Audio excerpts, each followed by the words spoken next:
Welcome back to another Impactful Night on the Impact Education Leadership. This is episode 178. I'm your host, ID34 Isaiah Jerome III. Tonight's panelist is Buddy Thornton, Positive Social Change Agent Pro. Buddy Thornton, please say hello to the people. Hello, everybody, and it is a thrill to be back on, and thank you for inviting me, Isaiah. Absolutely. Well, I know we can always count on you to dig deep. And with that being said, tonight's topic is choice dynamics after victimology. And so before we even get started tonight on this podcast, what was the first thought that came to your mind when you heard a topic for tonight, sir? Because I know you wrote the book about choice dynamics. What was your thought, sir? My first thought about this topic is that some people tend to circle around victimology as a lifestyle. But this conversation would not be for those people. This conversation is for people who are striving to do their best, trying to move forward with their lives, and get caught up in some type of a dynamic which creates a problem for them and gives them a sense of being a victim. And it also offers them a way to pivot away from victimology thinking and getting back on track. And, people struggle with that, especially when you understand the research shows that 85% of the thoughts that go through our head on a daily basis are negatively aligned, meaning, am I good enough? Was I smart enough? Did I make the right decision? Is that person going to like me? All those are negative connotations. They do not have a forward or positive looking basis. So yeah, I think this topic is very apropos, and I appreciate you bringing it to the table. Oh, absolutely. We're going to dig right in. You ready? Here we go. So how is this topic linked to self-sabotaging? You got things going on. Yeah, you got a background. Things have happened to you. You've been resilient. You bounced back. You got through it. You're more than a conqueror. However, the backdrop of your mind is, okay, they're still out to get me. They're still coming for me.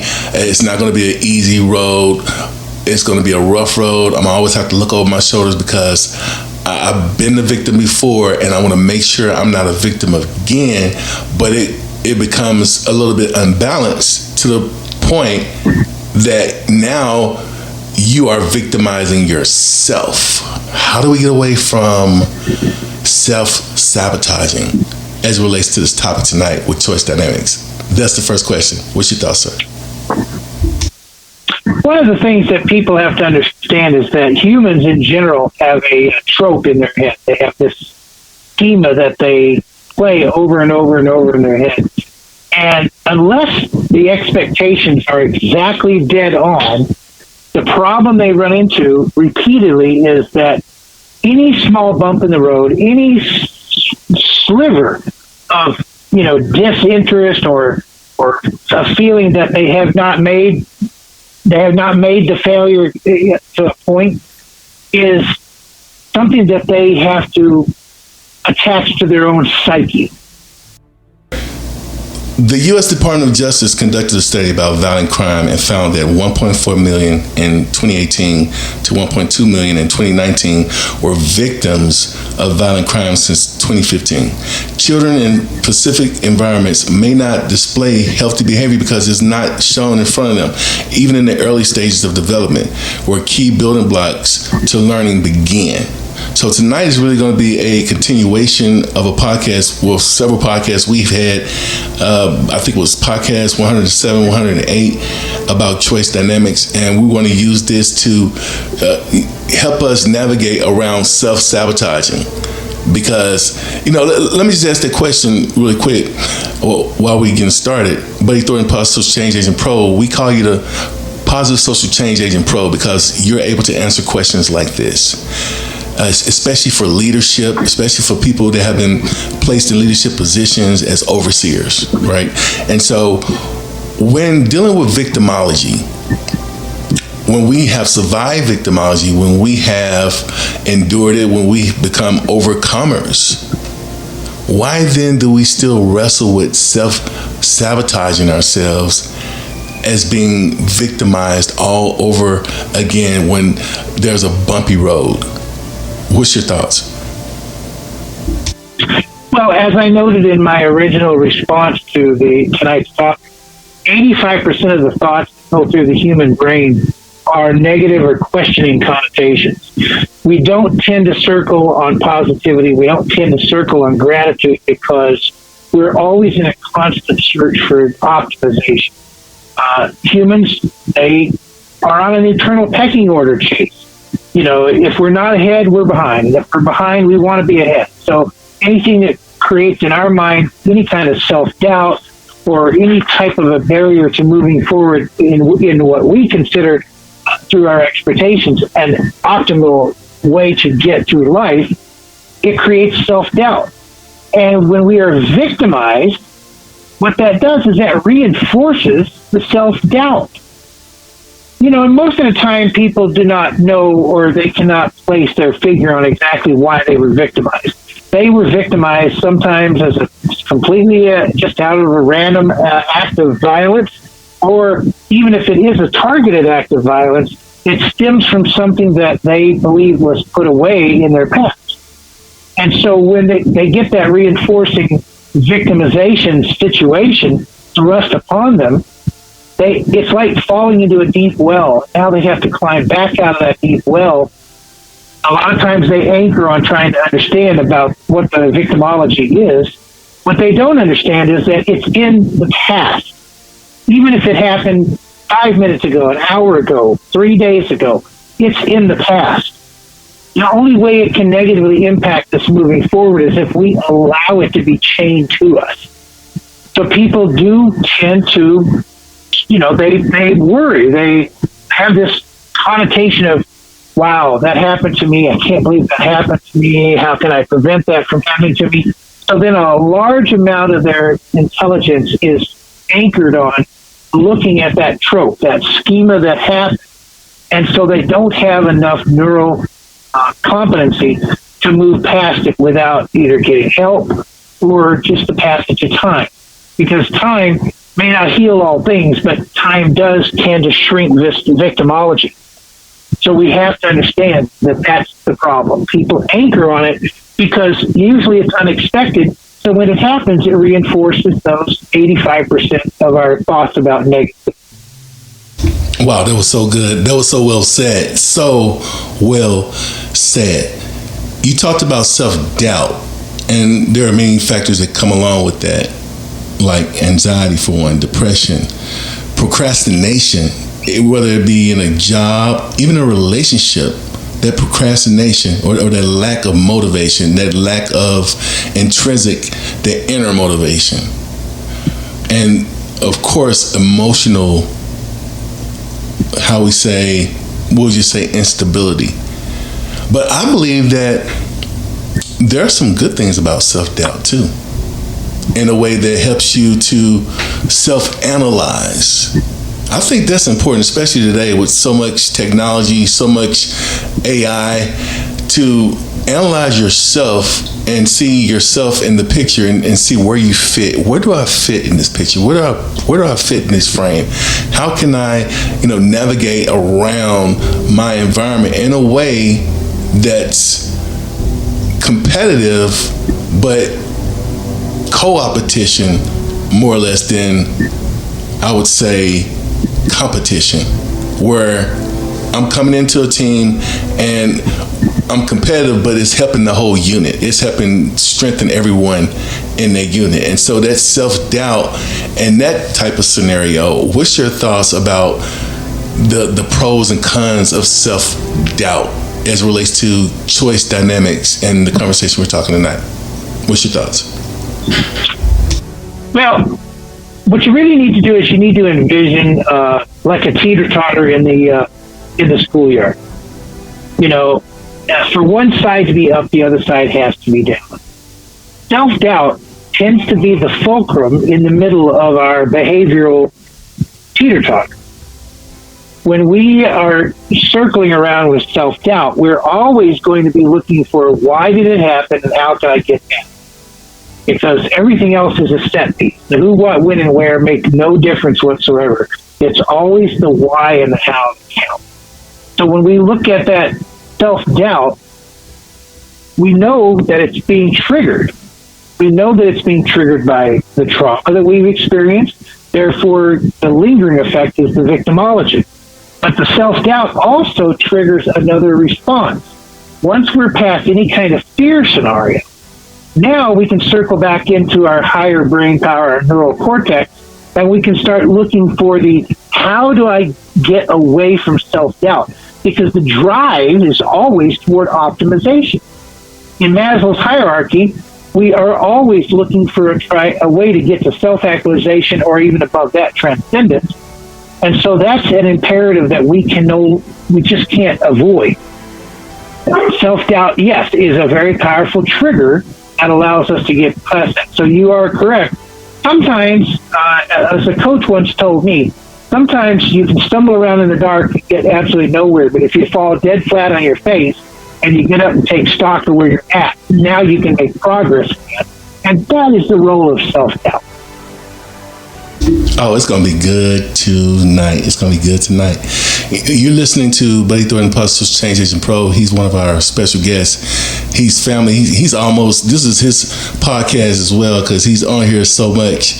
And you see why, because there's so much for him to pour out to the listening audience. And I hope you take your notebooks out and you're writing, because I know I will be going back listening to this episode and be taking notes and building myself up and becoming better and adding value. It's all about adding value to you, because when you add value to yourself, then you become valuable to others because you have something to give. Going back to the topic tonight, how humans perceive their surroundings and determine their preferred goals is always influenced by choices.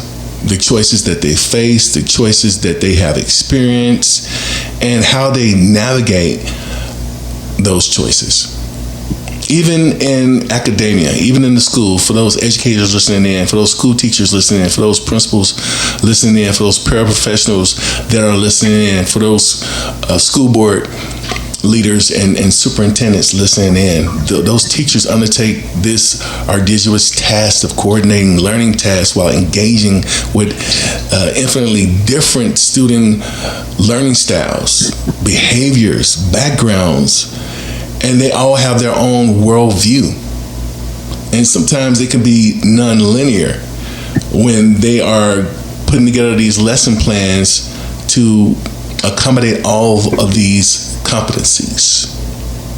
And this is why choice dynamics is such a powerful topic that we are delving into. We're delving this project, this podcast tonight. It's really a project because we have Buddy Thornton here who wrote several books, who has a series out right now about choice dynamics. But before we go any further, Buddy Thornton, Positive Change Agent Pro, what you been doing? What you got going on? What have you been up to? Talk about it. Well, right now I've obviously got several legs of the stool in play, but I've been creating a new platform that Randy Blake and I are going to be delivering live in person to different venues around the country that focuses on mental health and suicide prevention, specifically for martial arts participants, but also for athletes and young people everywhere. And it's going to be very, very dynamic, and that's going to be audience participation expected at every venue. I've also been continuing my Slippery Slope series. Book 5, The Immutable Laws of Choice, will be coming out shortly, and Book 6, which is specifically titled Choice Dynamics and Tough Conversations, Tough Choices, will follow that about 3 months after. It's always a joy to pursue pro-social issues, and the feedback I get from my fans and my readers is very positive.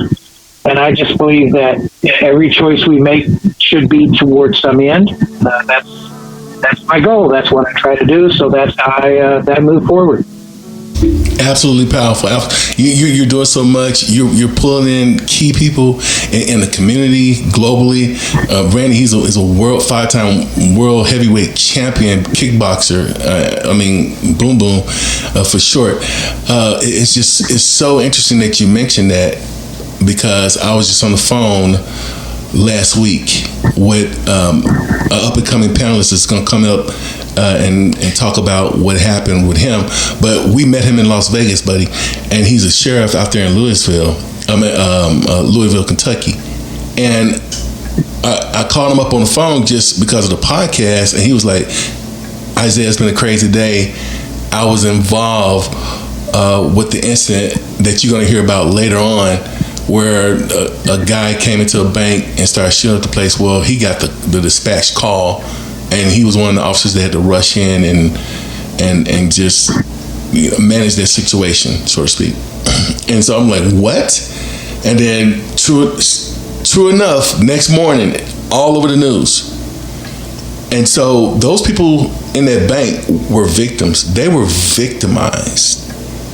And so now that changed their whole life. The whole trajectory of their life has been changed. And so this is why topics like this are so detrimental to our society.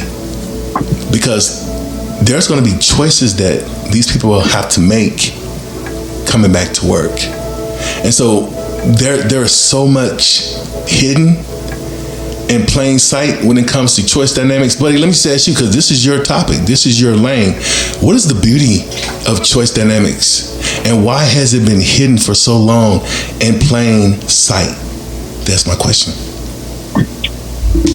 Well, first, before I go into answering that, I want to say that a lot of the response of people to victimology depends on how the first responders react and how they perform in front of people, especially people who are directly involved in becoming victims due to some random act of violence. And the gentleman that you're talking about, yes, we met him in Vegas, and he has had decades of experience with dealing with people. And when he walks out the door at the end of the day, he knows, there's no way he can avoid the fact that they were victims. But if he treats them with a level of humanity, he can lessen the pain and he can lessen the curve, and he can also give them hope that there is some positive future that they can move toward. So what is the beauty of choice dynamics? Well, let's break it down this way. Time, we know, is very linear. We never move backwards in time. That's the reality of time. But humans think in non-linear space. We think about the future and the things that we can do today that will impact the future. We think about the past and how that impacts the choices we make about what we're doing today and how we prepare for tomorrow. That's non-linear. And so we have to live in an abstract space that shares linear and non-linear thinking simultaneously. The beauty of choice dynamics is choice can come from any spot in that non-linear space. But we have to reorganize it, reframe it, and put it into the trajectory of linear time so that we can say, okay, yes, this happened yesterday. This is happening now.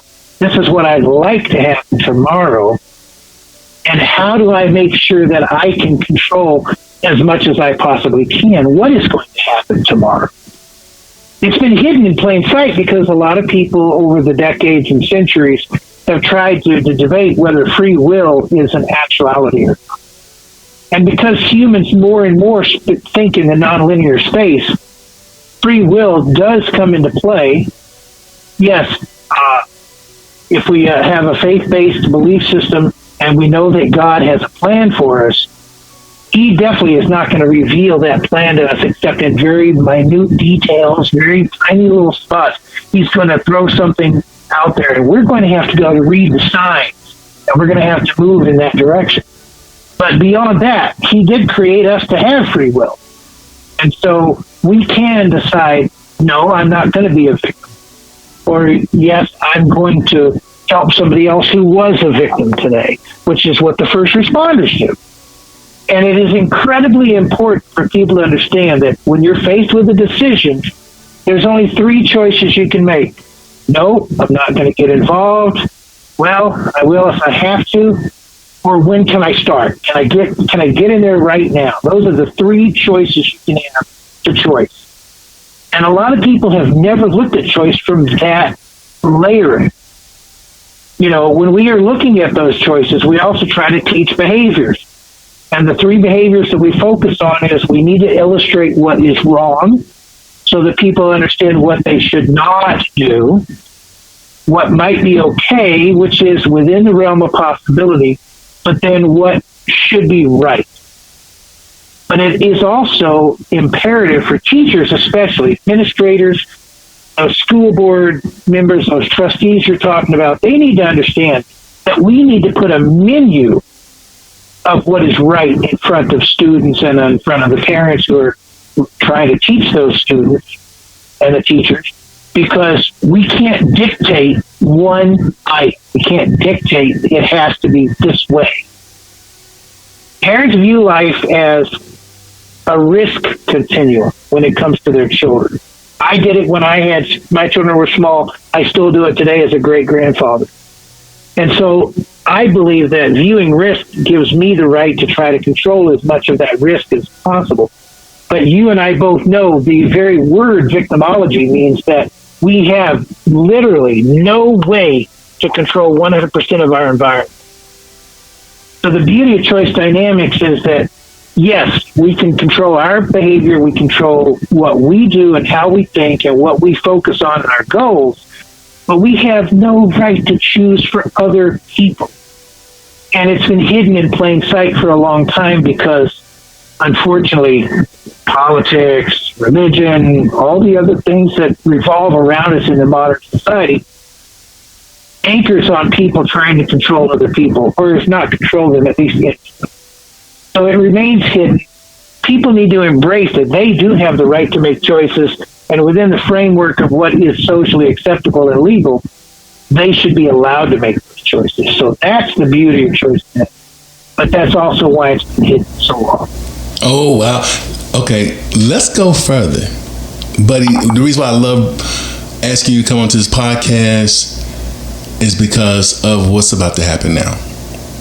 And I'm about to throw you a curveball, but I know you can handle it. Let's talk about the invisible areas. That invisible area that we call the vortex. And we call it the vortex because it sucks you in. What happened to so many people? You talk about school shootings. You talk about youth suicide. You talk about people going into a bank. You talk about war. You talk about those bad experiences. And when they happen, they suck you in. They turn you upside down. They change the way you think. They change your behavior. They change the way you act. They change the way you respond because they change your stimuli. It's chemical. And so, from a psychosocial perspective, how does motivation impact transformation? Especially with our students, especially with someone that has been victimized from life's experiences. That's my question. Do you understand the question I just asked, or do I need to? Absolutely. Okay. No, talk about it. No, absolutely. That's a very good question, Isaiah. You hit the nail on the head. First of all, when someone has been victimized, especially if it's fresh, it's raw, it's biting them right in the arm, right in the neck. They feel completely suppressed, and they feel possibly, depending on what group they are in society, it could be anchoring in being disenfranchised or being disadvantaged, or perhaps they're in a very tough socioeconomic environment.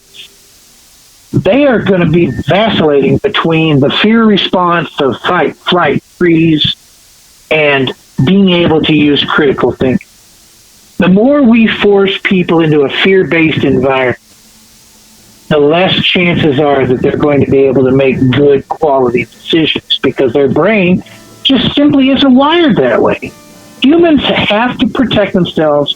Survival is an instinctual response of the amygdala, and it is something that we have absolutely no way to control. If we feel that fear is there, we are going to have to either fight, hide, or just run like heck, because that's all we have available. Avoidance is the number one thing right now, because people don't feel that they have the ability to run, so they're either going to fight or they're going to freeze in place. And so now you have an entire generation, because of COVID, who is aligned into a social victimology, and they're vacillating between their fear response and an abstraction of, who am I and how do I fit within this current social environment? You want to think about motivation? Well, you've got to get them out of the fear response first. And once you get them out of the fear response first, now you can work with them. The number one thing to do is get them to understand the 4 pillars. They have to understand that they have to know who they are, why they are who they are, and what makes them who they are. Because between the ages of 12 and about 20, 22, 25, they're all going to be thinking about just 2 very simple things. How do I impact myself socially in a positive way? And how do I fit within the social fabric of what is around me? You know, a lot of people want, especially parents, they want their kids to start focusing on, well, what do you want to become in the future? Well, at the age of 12, 13, 14, they're not prepared for that yet. They haven't even determined who they are yet. How can they determine what they want? A lot of kids who are reaching 18, 19, 20 still haven't answered those questions, because parents tend to over-control through expectations. And so they take the intrinsic motivation that should be a driver for these kids, and they force it underground. They try to use all types of extrinsic motivation factors. You know, if you get good grades, I'll do this. If you do this, I'm going to do that. The reward system needs to be flipped to where the child believes that they can reward themselves or get rewarded from a abstract position, not from a tangible. And that's one of the problems we have in modern society. Abstraction is important, and I believe that until you can get the kids to want to be there, they're going to be circling around with that 3 response dynamic that I told you. If you try to force them to do something based on your expectations, they really only have 2 choices: no, or if I have. That's the hinge point. That's that fulcrum that we were talking about earlier. But if you get them into the intrinsic motivation where they can see that they have a path forward, now it becomes, when can I start? Because I understand that there is a value to my choice, not your choice for me. And that's the psychosocial failure in society today. This conversation is rich. Please share this episode with your friends, with your colleague, with your family. I guarantee you're going to add value to their lives. Let me go back. But Thornton, thank you so much for that response. Wow. You know, let me say this. I've been hearing the phrase support systems all of my life. Support system. Have a support system. Have someone that you can go to in time of need. Have someone that can be a pillar. Have someone that can, help you through life. Have some type of guidance. Have some type of counselor. Have some type of mentor. Have the right types of friends. Getting the right networking systems. And, all of these are characterized as support systems. But there's a belief system that one must have to be connected to the right support systems, in a way that co-creation not only is a protection mechanism, but is a way, it's essential to success and to being your best self.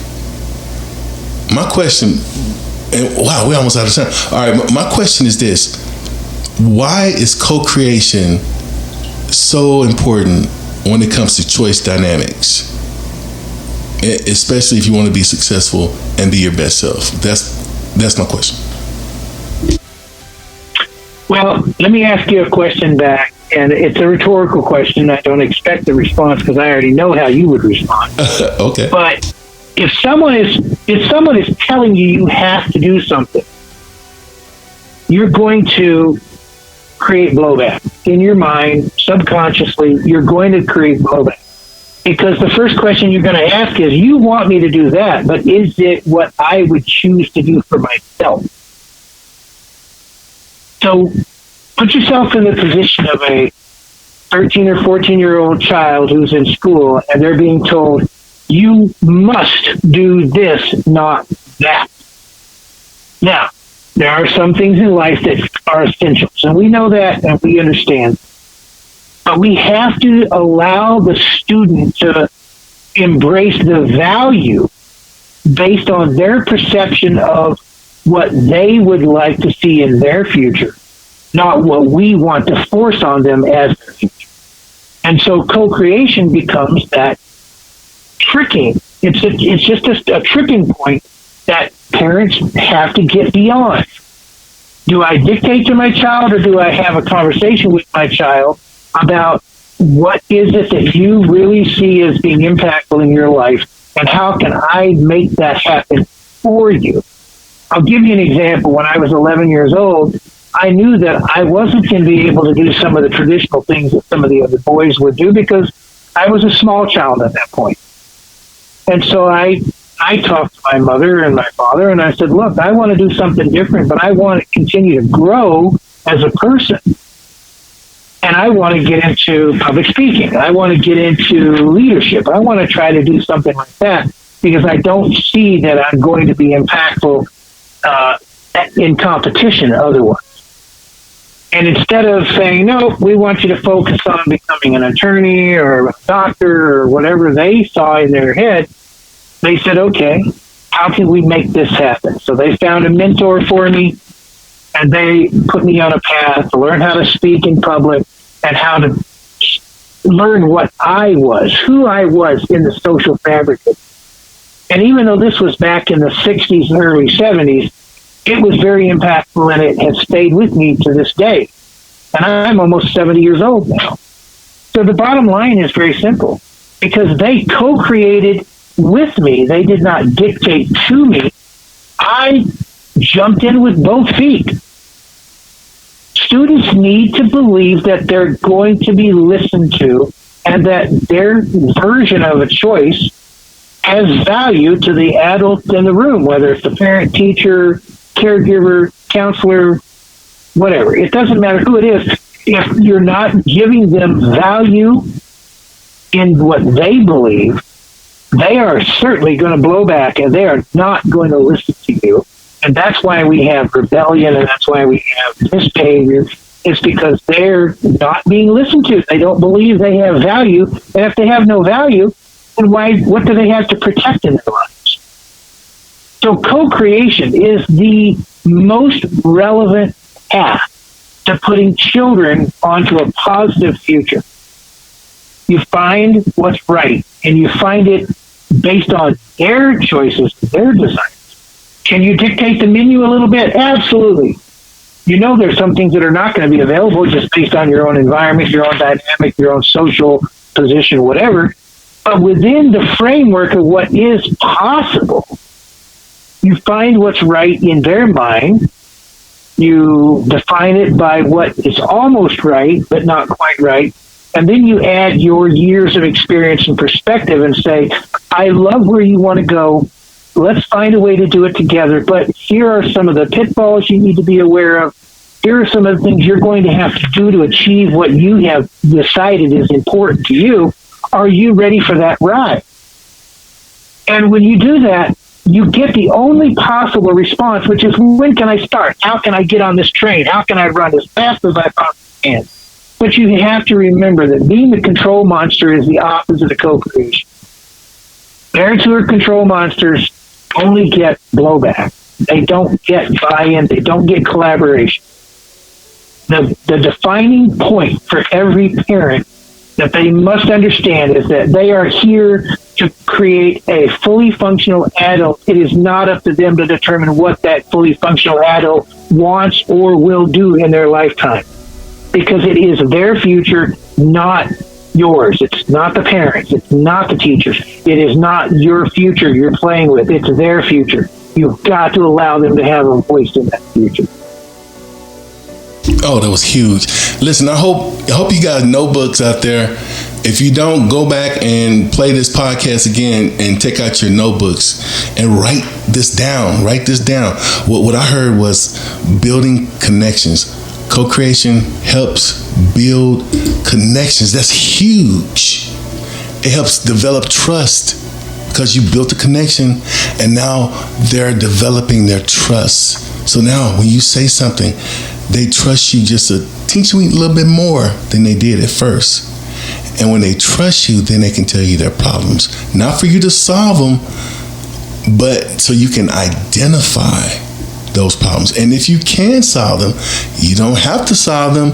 You can always point them in the right direction instead of you being Superman or Superwoman or Wonder Woman. And all it's going to do is increase not only your value, but your understanding about the person that you're co-creating with. This is, Buddy Thornton Plus Change Agent Pro. This is powerful for not only school teachers and educators, but also for relationships, also for families. What you said, because we've missed so many critical parts in our child's lives, and we want to avoid missing these critical information parts that our children they give us hints. They give us hints, and a lot of time I've missed. My daughters listen to the podcast, and you guys know I miss a lot of stuff that y'all tell me. You're trying to get me to see, and I miss it. It's because of what Buddy Thornton just said. But listen, we're about to wrap things up. Before we go, Buddy Thornton, wow, that was, man, that was beautiful. What's your takeaways? What do you want the listeners to take away from what you said tonight? I guess in a nutshell, talk about it. Well, number one, my theory of choice dynamics stems from Dr. William Glasser's choice theory, which he wrote a wonderful book about.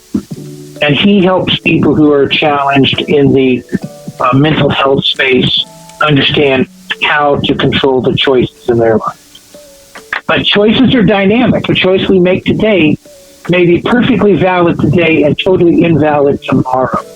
And it circles back to exactly what you said about victimology. We cannot predict if and when we're going to become a victim, but we certainly can make the right choices about how to get out of victimology once it does that. A lot of people say it's inevitable. I say no, it's not inevitable. It's completely happenstance. We don't have a way to know if and when we're going to become a victim. But if we prepare ourselves to have a very strong locus of control and a positive mindset, we can always find a way to pivot back onto our path. And that is probably the most important thing about choice dynamics. Life is a giant spiral. It just keeps on moving. If we anchor on the past or we anchor on one thing that really hurt us, all we're doing is stepping off the spiral, and we're getting way, way behind where we could potentially be if we would just embrace that victimology is the absolute worst choice we can make. We can't prevent it, but we can certainly get away from it once it happens. Incredible. Listen, this was another impactful night at Impact Education Leadership. We had Buddy Thornton, Social Change Agent, with us tonight. Topic was choice dynamics after victimology, and it was very, very good. Good night.